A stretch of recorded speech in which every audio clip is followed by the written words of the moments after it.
Olá, alunos! Estamos chegando ao fim da nossa disciplina de Lógica Matemática. Essa é a nossa aula de encerramento, na qual iremos trabalhar os conteúdos importantes da nossa disciplina.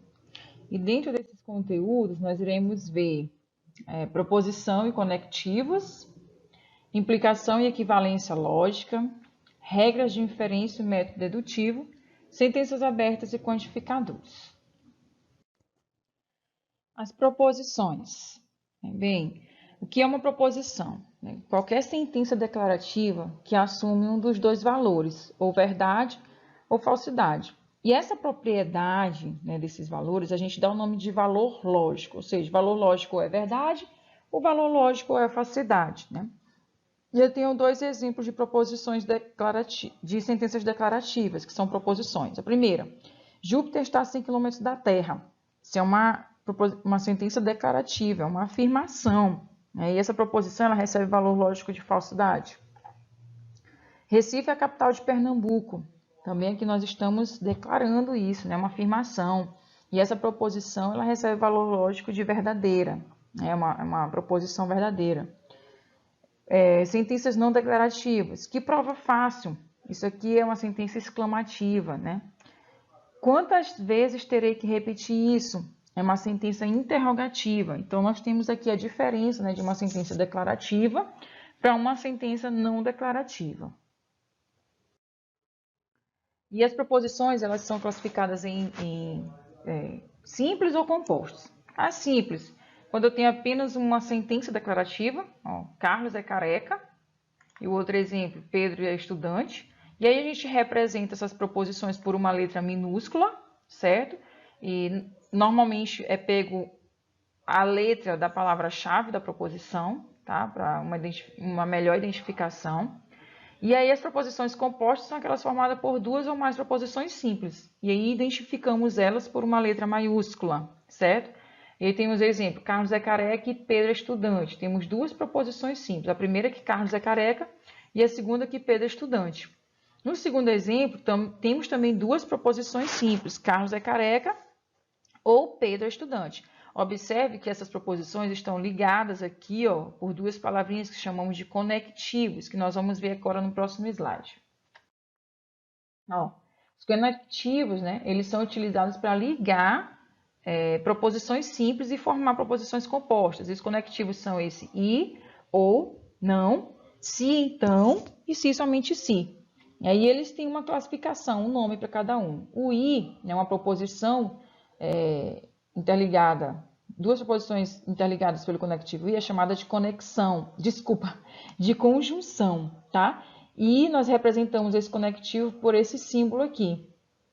O conectivo ou, ele é chamado de disjunção, tá? A proposição formada com o conectivo ou é chamada de disjunção. E o símbolo é esse símbolo aqui da disjunção. O não, é chamado de negação e é representado por esse símbolo. O sim, então, é uma proposição ligada por sim, então, é chamada de condicional. E aqui nós temos o símbolo dela. E quando o conectivo se, somente se, temos uma proposição ligada por esse conectivo, nós chamamos de bicondicional, que é esse símbolo aqui. A conjunção, temos um exemplo aqui de uma proposição, que são formadas por duas proposições simples ligadas pelo conectivo i, e ela é chamada de conjunção. Aí a primeira proposição é Maria foi ao cinema, e a segunda proposição é Marta foi ao teatro, ligadas pelo conectivo i. Então, representamos de forma simbólica, a primeira proposição a gente representa pela letra C, a segunda pela letra T, e o conectivo i a gente substitui pelo símbolo dele. E aí nós temos essa proposição de forma simbólica, C e T. A disjunção. Paulo é matemático ou Paulo é físico. Temos duas proposições ligadas pelo conectivo ou.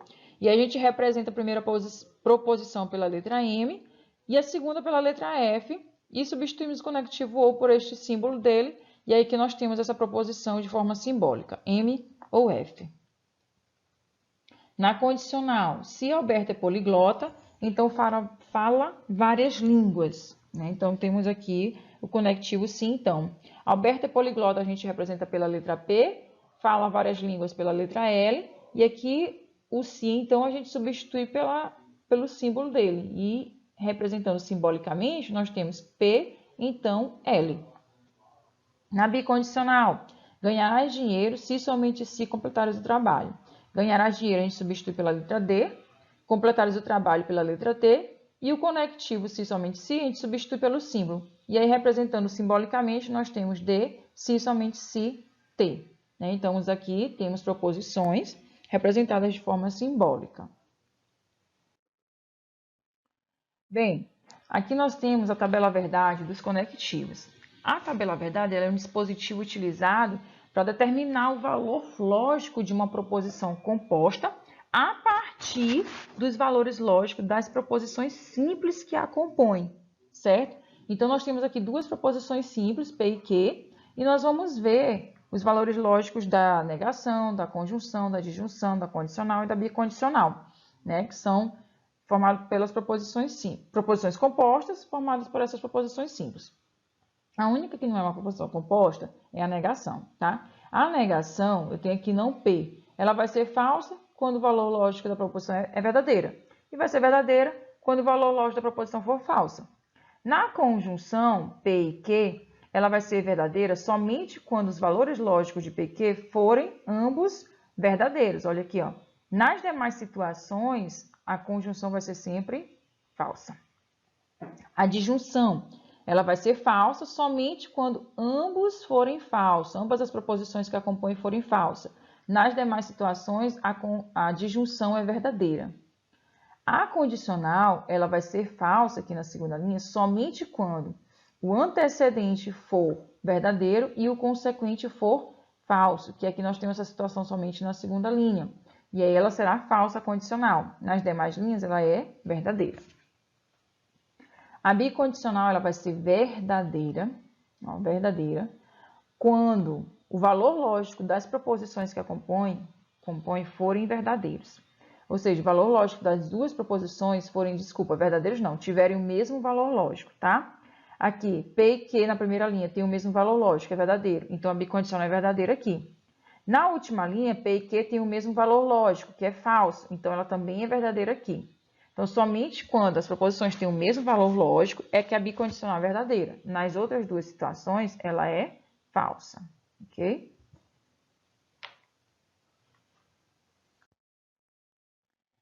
Aqui nós temos a classificação das proposições. As proposições, elas se classificam em três tipos, que é tautologia, contradição e contingência. A tautologia, uma proposição, ela é dita tautológica quando o seu valor lógico ele é sempre verdade, independente do valor lógico das proposições simples que vão compor essa proposição. Por exemplo, aqui eu tenho uma proposição, vou pegar a canetinha aqui, e essa proposição é não P e não P. E essa proposição aqui, ela sempre vai ser verdadeira, certo? Eu tenho aqui o P, tenho o não P, que eu tenho P e não P, certo? Que vai ser sempre falso, porque o valor lógico de P é verdadeiro e de não P é falso, e quando P é falso, não P é verdadeiro. Ou seja, nós não temos nenhuma situação em que tem verdade, verdade, e a conjunção só é verdadeira nessa situação. Então, essa conjunção vai ser falsa, e a negação dessa proposição aqui, como ela é sempre falsa, a negação vai ser sempre verdadeira.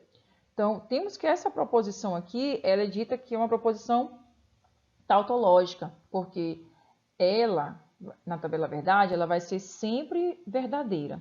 A contradição é quando a proposição ela é sempre falsa, independente do valor lógico das proposições simples que compõem ela. Por exemplo, aqui, essa proposição, P e Q e não P e não Q. Essa proposição, ela vai, na tabela verdade, ela vai dar sempre valor lógico F. E como ela dá sempre valor lógico F, nós dissemos que ela é uma contradição, certo? Já a contingência, uma proposição ela é dita contingente quando você constrói a tabela verdade e verifica que os valores lógicos que ela assume, o valor lógico que ela assume, sempre vai variar entre verdadeiro e falso. Vai ser composto alguns verdadeiros e outros falsos. Aí nós dizemos que a proposição ela é contingente, certo? Vamos aqui para a implicação lógica. Esse símbolo é de implicação. E aqui eu tenho uma proposição implicando outra. Eu tenho P implica Q. Então, essa é uma implicação se, quando é que nós temos uma implicação? Quando o Q, que é essa proposição, é verdadeiro, sempre que P for verdadeiro. Então, toda vez que eu tiver essa situação, né, Q aqui verdadeiro, sempre que o P for verdadeiro, a gente tem uma implicação lógica. Vamos ver aqui por essa tabela, certo? Eu tenho aqui algumas P e Q, e tenho a proposição PQ, a proposição POQ e a bicondicional P se somente se Q. E tem a tabela verdade aqui deles, de cada um. Vamos observar. A bicondicional, né? Ela é verdadeira na primeira linha. E a conjunção é verdadeira também na primeira linha. Só que a conjunção ela é verdadeira somente na primeira linha. Então, perceba que sempre que a conjunção é verdadeira, a bicondicional também é. Certo? Então, se eu tenho isso, a bicondicional é verdadeira sempre que essa conjunção for verdadeira, então a conjunção implica a bicondicional. Ok? Que eu tenho bem aqui, a conjunção implica a bicondicional. Outra situação, observe que também a disjunção aqui ela é verdadeira sempre que a conjunção for verdadeira. Então, observe, a conjunção é verdadeira, a disjunção também é. Ah, professora, mas eu tenho que aqui a disjunção é verdadeira e a conjunção é falsa. Isso não influencia, certo? Influencia se fosse o contrário, se fosse aqui verdadeiro, né, na conjunção, e se na disjunção fosse falso, que aí eu não iria ter esse conceito de sempre que esse aqui for verdadeiro, esse aqui também é. Não seria se caso aqui fosse falso, certo? Mas eu tenho aqui, ó, quando é que P e Q é verdadeiro? Somente na primeira linha. Então, sempre que ele é verdadeiro, a disjunção também é. Então, se isso ocorre, nós dizemos que a conjunção ela implica a disjunção, certo? P e Q implica P ou Q. E a equivalência lógica, né? Quando é que nós temos uma equivalência lógica e ela é dada por esse símbolo aqui, tá? Então, dizemos que P é equivalente a Q se as tabelas verdade das duas proposições são idênticas. Então, vamos ver um exemplo, né? Eu tenho essa proposição aqui, né? É a proposição, no caso aqui, a proposição P, né? Tem essa proposição e observe como é a tabela verdade dela. Ó. Verdadeiro, falso, verdadeiro, verdadeiro. E eu tenho essa outra proposição. E observe a tabela verdade. Verdadeiro, falso, verdadeiro, verdadeiro. Então, quando a tabela verdade de uma proposição ela é idêntica à tabela verdade de outra proposição, essas proposições nós dizemos que elas são equivalentes. Okay? Uma é equivalente à outra. Aqui, ó. P, então, P e Q é equivalente a P, então, Q.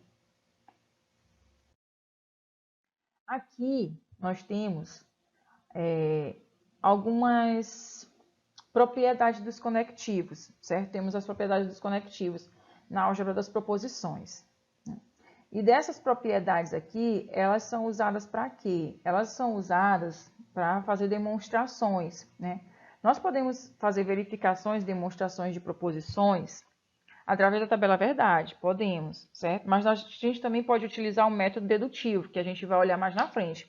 E para utilizar esse método dedutivo, né, a gente precisa dessas propriedades e de algumas regras diferentes que eu vou mostrar no próximo slide, certo? Então, tendo conhecimento dessas propriedades e das regras de inferência, a gente consegue fazer demonstrações pelo método dedutivo. E essas equivalências aqui, ó, das propriedades, elas podem ser verificadas através da tabela verdade. Você constrói a tabela verdade, verifica aqui, por exemplo, aqui na distributiva, que essa proposição, a tabela verdade dela é idêntica à tabela verdade dessa outra, então elas são equivalentes. Então, isso pode ser mostrado através da tabela verdade, certo? Então, nós temos aqui algumas propriedades, e uma propriedade muito utilizada, muito mesmo, é essa regra de De Morgan. É bastante utilizada, certo? A regra de De Morgan, ela fala assim, se eu tenho a negação da conjunção isso é equivalente à disjunção da negação das duas proposições. Ou se eu tiver a negação da disjunção, isso é equivalente à conjunção da negação das proposições. Isso é a regra de De Morgan. Outra regra também muito utilizada, né, é a negação da condicional. Então, se eu tenho uma negação de uma condicional, isso é equivalente à conjunção do antecedente com a negação do consequente, certo? Então, essas regras aqui, elas são muito utilizadas, e principalmente a regra de De Morgan, a negação da condicional, são muito utilizadas na demonstração pelo método dedutivo.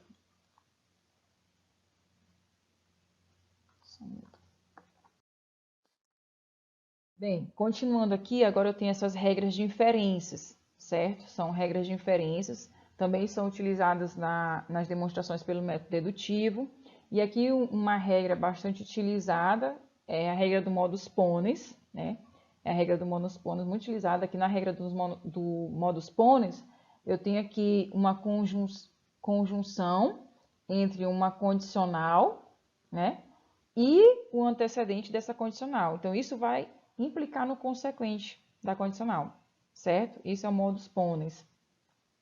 Outra também muito utilizada aqui é a regra da dupla negação.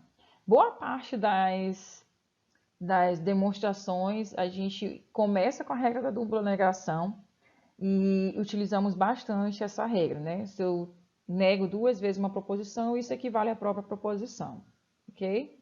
Então, aqui são regras de inferências utilizadas para demonstração pelo método dedutivo. E aí, bem, e aqui nós iremos fazer uma demonstração utilizando o método dedutivo, né? O método dedutivo ele consiste em demonstrar implicações e equivalências lógicas utilizando outras implicações e equivalências já conhecidas, que são essas propriedades que eu mostrei nos slides anterior e as regras de inferências, né? Então, utilizando essas implicações e equivalências já conhecidas, nós utilizamos para demonstrar outras implicações e outras equivalências lógicas, certo? Então, aqui eu vou fazer um exemplo. Vamos demonstrar essa implicação aqui. Deixa eu pegar a caneta. Vamos demonstrar essa implicação, ok? Que P, então Q e P implica em Q. Então, vamos lá. Aqui, nessa primeira proposição aqui, né, P, então Q e P, eu vou aplicar a dupla negação. Então, aplicando a dupla negação, ela fica como? Fica não, a proposição, negando duas vezes. Agora, eu vou aplicar a regra de De Morgan, certo? A regra de De Morgan aqui, ó, tá? Nessa segunda negação. Então, aplicando a regra de De Morgan aqui, se eu tenho a negação de uma conjunção, né? E isso é a disjunção da negação das duas proposições, certo? Estou negando aqui uma disjunção aqui, certo? Então, negando isso, é a mesma coisa que fazer a disjunção. Eu estou negando a conjunção. Então, negando a conjunção é a mesma coisa que a disjunção da negação das duas proposições. Agora, aqui eu vou aplicar a negação da condicional. Observe que bem aqui, ó, eu tenho uma negação de uma condicional. E como é que fica isso, utilizando a regra, né? A negação da condicional ela é equivalente à conjunção do antecedente com a negação do consequente, certo? Agora, eu vou aplicar a propriedade distributiva. Aqui eu tenho uma conjunção e aqui eu tenho uma disjunção. Aí eu vou aplicar a propriedade distributiva aqui. Como é que vai ficar? Vai ficar esse P, né? Ou não P, tá aqui, certo? Agora eu vou pegar esse não Q ou não P, tá aqui, não Q ou não P. E aí o que vai ficar entre essas duas aqui é essa conjunção. Agora, eu vou aplicar o princípio terceiro excluído. Vem aqui, ó, tá? Eu tenho P ou não P. P ou não P, pelo princípio terceiro excluído, isso aqui é o quê? É uma verdade, certo? Isso é uma verdade. E aqui a gente substitui pela letra T, né? Uma verdade. Porque ou eu tenho verdade ou eu tenho falsidade. Eu não tenho uma terceira opção, né? Ou eu tenho P ou não P. Não existe uma terceira opção. Então, isso aqui é uma verdade. Então, substituindo pelo valor lógico de verdade. Agora, eu vou aplicar De Morgan. Onde eu vou aplicar De Morgan? Aqui, nessa disjunção, certo? Se eu tenho a disjunção da negação de duas proposições, isso aqui é a mesma coisa que o quê? Que a negação da conjunção delas duas, né? Então, aqui, ó, negação da conjunção dessas duas proposições, aplicando De Morgan. Agora, eu vou aplicar a identidade, né? Na identidade, se eu tenho uma conjunção entre algo verdadeiro e uma proposição qualquer, isso equivale à própria proposição, certo? Então, aqui a identidade, então, eu vou ficar não e repete essa proposição aqui, porque verdade e uma proposição qualquer é a própria proposição. Agora, eu vou aplicar a dupla negação de novo. Se eu tenho a dupla negação de uma proposição, isso equivale à própria proposição. Okay? Então, eu tenho Q e P. E utilizando aqui a regra da simplificação, quando eu tenho a conjunção entre duas proposições, isso é equivalente a qualquer uma das duas proposições. Então, isso é equivalente, desculpa, isso implica a qualquer uma das duas proposições. Então, Q e P implica Q, certo? Fazendo assim, a gente demonstra, certo, que essa proposição aqui, P, então Q e P, implica a proposição Q. E aí demonstramos essa implicação lógica aqui, certo? Através do método dedutivo, utilizando as regras já conhecidas.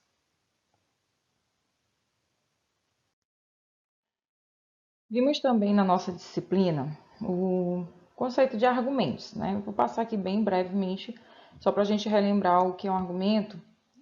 O argumento ele é simplesmente um conjunto de várias proposições, onde uma dessas proposições ela é uma consequência e ela depende das demais proposições. Então, nós temos aqui o exemplo, né, do formato de um argumento. Ou seja, eu tenho aqui N mais uma proposições, eu tenho as proposições que vai de P até Pn e tenho a proposição Q. E essa proposição Q, ela depende dessas outras proposições, ela é uma consequência dessas demais proposições. Então, isso é um argumento, né? E aí a gente representa aqui, por esse símbolo, certo? Que ela é uma consequência.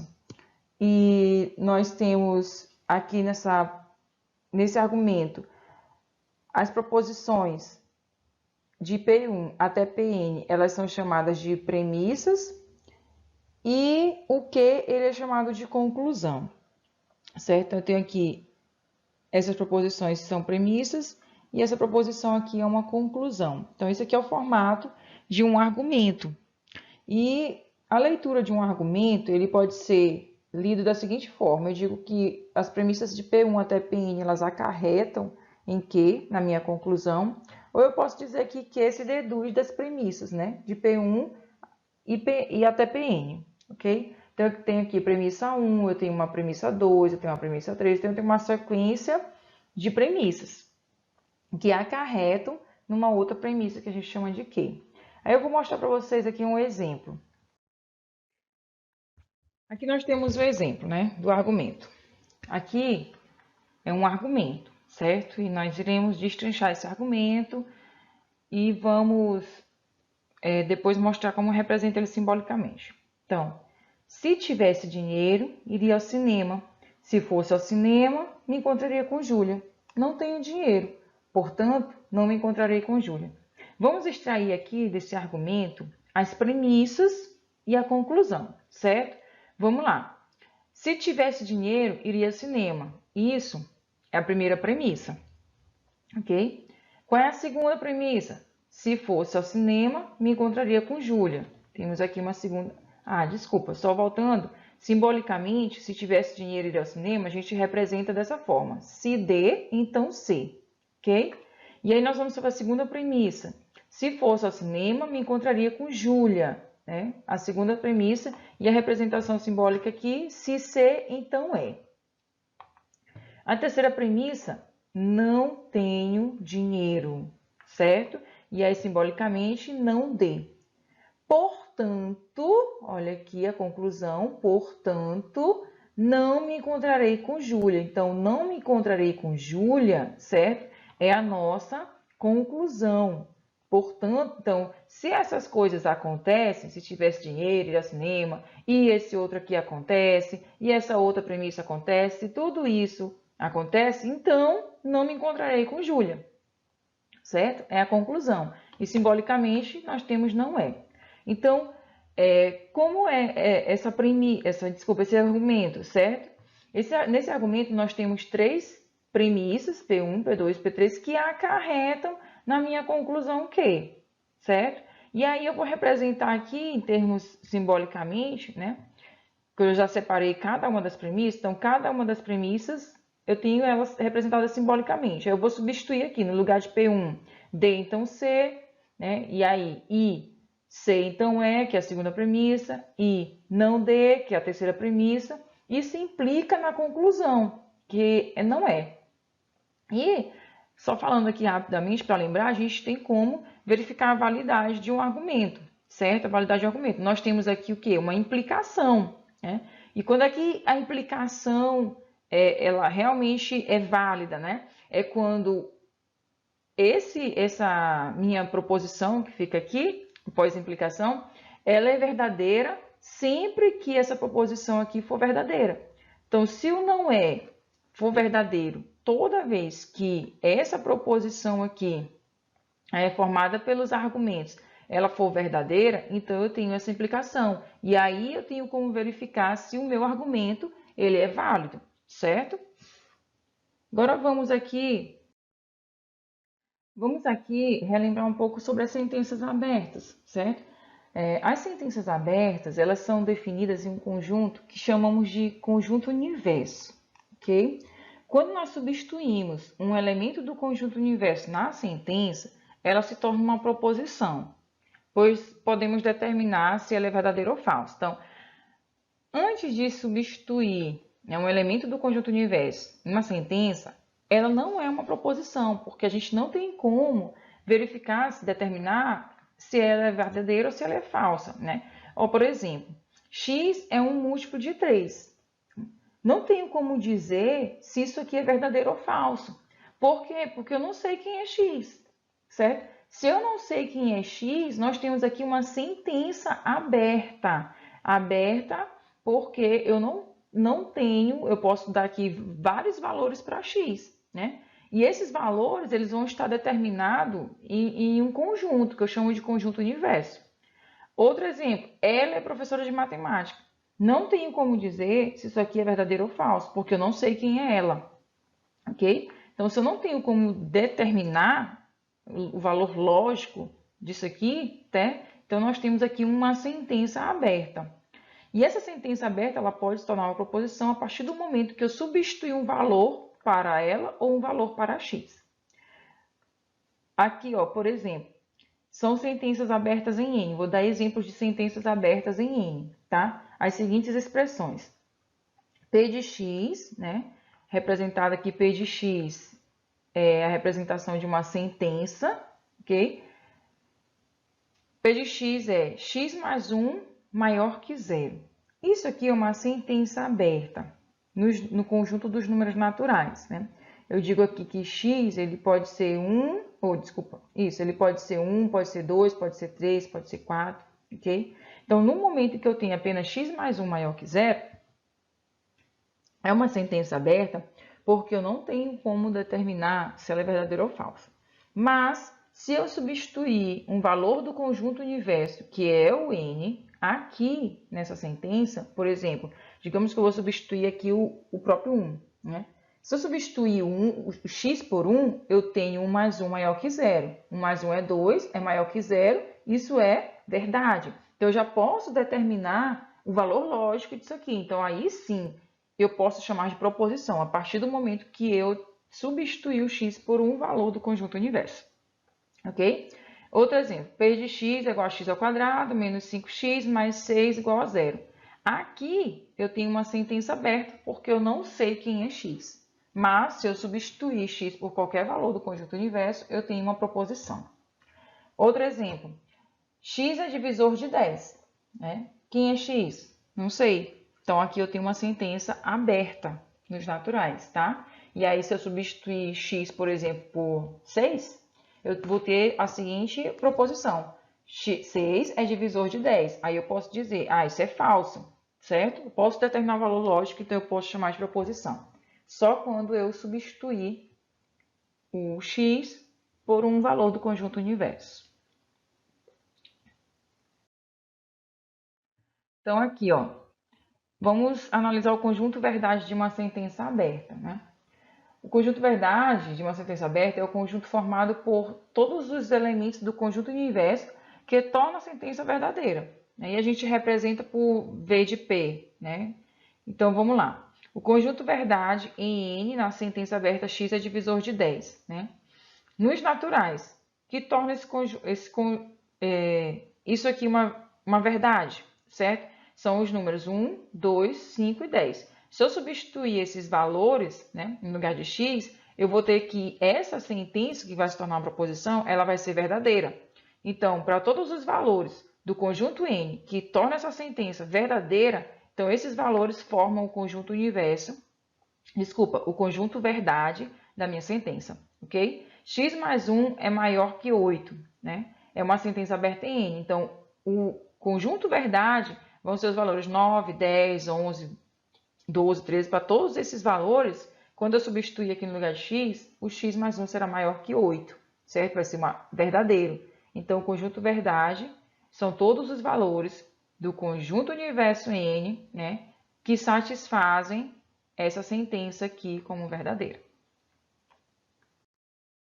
Vamos relembrar aqui, bem rapidamente, as operações lógicas sobre as sentenças abertas, né? Tem a conjunção. A conjunção ela é dada o quê? Pela interseção, né, dos conjuntos verdade das duas proposições P e Q.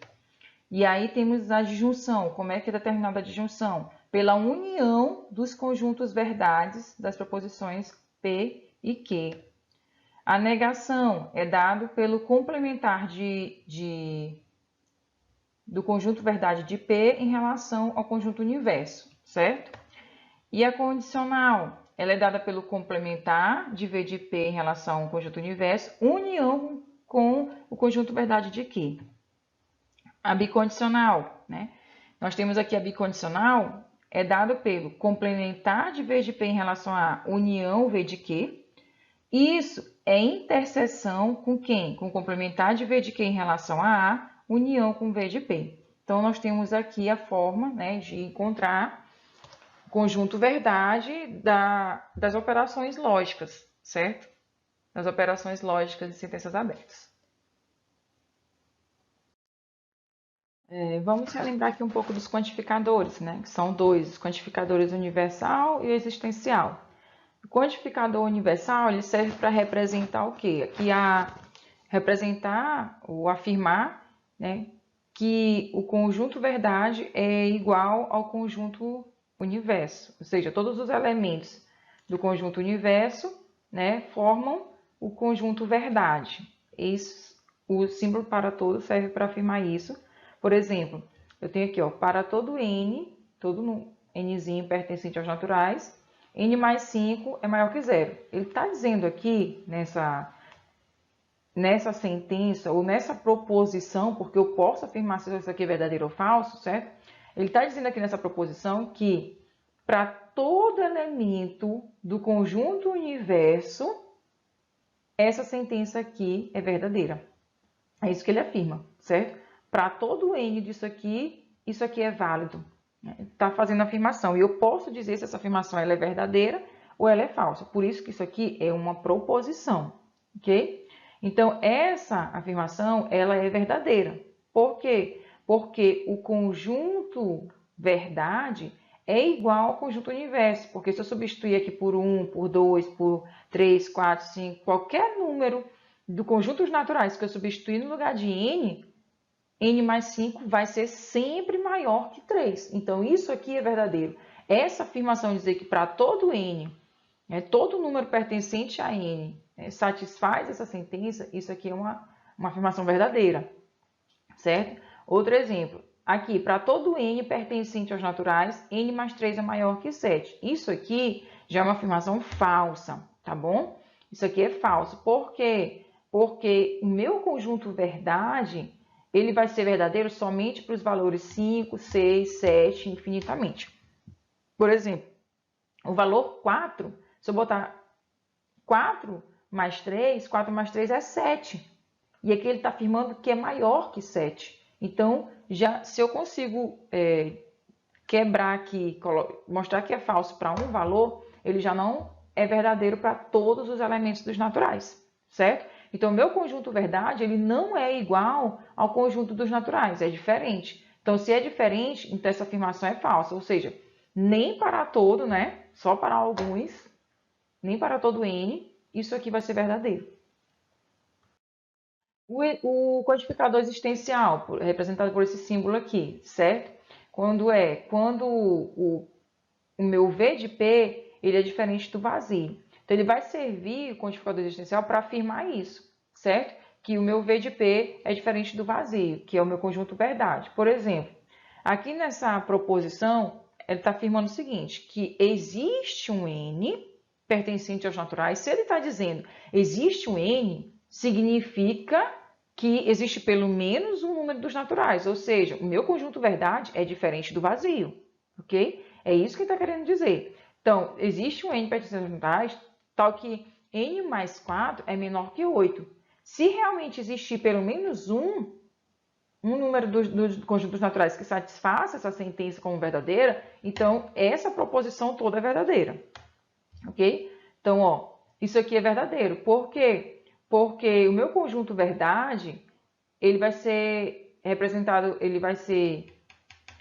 isso. O conjunto verdade vai ser formado, desculpa, pelos números 1, 2 e 3, tá? Se eu substituir 1 aqui, a soma vai ser menor que 8. Se eu substituir 2, se eu substituir 3, a soma vai ser menor que 8. Então, existe, né? Pelo menos 1. Na verdade, existem 3. Então, se existir pelo menos 1, né? O conjunto verdade é diferente do vazio e a minha proposição ela é verdadeira.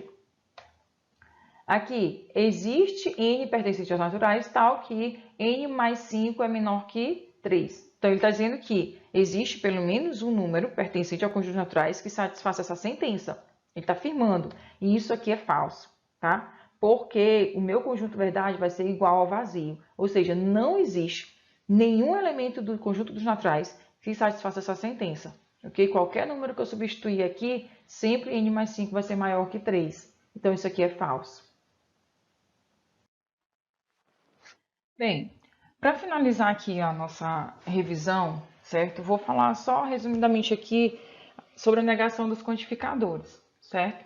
Então, quando eu tenho o quantificador universal e eu quero negar essa proposição aqui, certo? Aqui eu tenho o quantificador universal, aqui eu tenho a minha sentença e eu quero negar essa proposição, certo?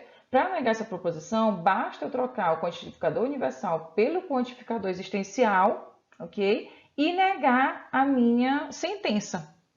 Assim acontece quando eu quero negar o quantificador existencial. Eu quero negar essa proposição com quantificador existencial, basta eu fazer o quê?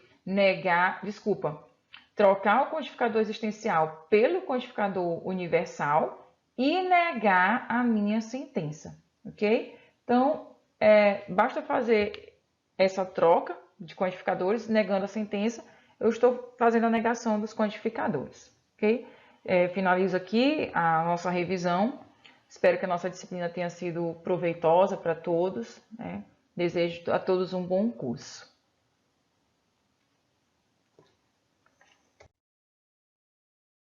E aqui eu quero deixar só essa frasezinha aqui para a gente refletir, ok? Estudar pode não ser o que mais gosta de fazer, mas será essencial para um dia fazer o que você mais gosta, ok? Então fica aí essa frase para refletir. Tenham todos